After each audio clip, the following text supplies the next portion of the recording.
कांग्रेस नेता हरीश चौधरी ने किए कई खुलासे। पूर्व सीएम अशोक गहलोत को घेरने व सचिन पायलट की तारीफ के बाद प्रदेश में सियासत गर्म। चौधरी ने कहा, सचिन पायलट में नेतृत्व की क्षमता है, उनकी छवि खराब करने के लिए सुनियोजित साजिश रची गई और सचिन पायलट को मुख्यमंत्री बनने की चाह नहीं थी, वो तो मुद्दों की राजनीति करते आए हैं। वहीं चौधरी ने गहलोत पर निशाना साधते हुए कहा कि अगर फोन टैपिंग हुआ है तो यह अनैतिक है।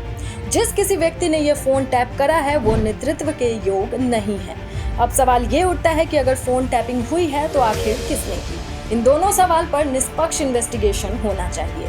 सरकार में रहते हुए भी पूर्व सीएम अशोक गहलोत के खिलाफ कई दफे बोले थे हरीश चौधरी। हालांकि गहलोत से अनबन की शुरुआत चौधरी के नागौर प्रभारी मंत्री रहने के दौरान हुई। तब हनुमान बेनीवाल को अप्रत्यक्ष मिलने वाले सरकार के सहयोग से चौधरी हुए थे खफा। ठग गठबंधन के तीखे आरोप लगाए थे हरीश चौधरी ने।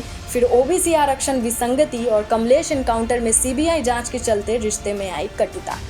हालांकि बाद में प्रभारी रंधावा ने सीएम आवास पर दोनों में करवाया था मेल। अब टेलीफोन टेप प्रकरण में फिर हमलावर हुए हरीश चौधरी। बता दें कि हरीश चौधरी नेहरू को आदर्श मानने वाले सोफोलॉजिस्ट सियासतदार है। वे हमेशा हर मुद्दे को भावनात्मक रूप से ज्यादा लेते हैं और फिर उसमें फिल्टर नहीं लगाते। लेकिन इस तरह से अशोक गहलोत पर चौधरी ने पहले हनुमान बेनीवाल के साथ पर्दे के पीछे की सांठगांठ को उन्होंने ठग गठबंधन कहा। फिर ओबीसी आरक्षण विसंगति पर अपनी ही सरकार को कटघरे में खड़ा कर दिया, जिसके बाद गहलोत ने ही हरीश चौधरी के खिलाफ सीबीआई को जांच सौंपी थी, जिसमें हरीश चौधरी बेदाग निकले थे।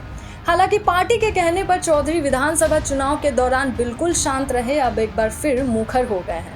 इसलिए अब पूरा पश्चिम का एक नया समीकरण उभर रहा है। आने वाले समय में इसकी झलक देखने को मिलेगी और हो सकता है बड़े राजनीतिक प्रतिद्वंद्विता भी देखने को मिले। Bureau report, the times of dessert.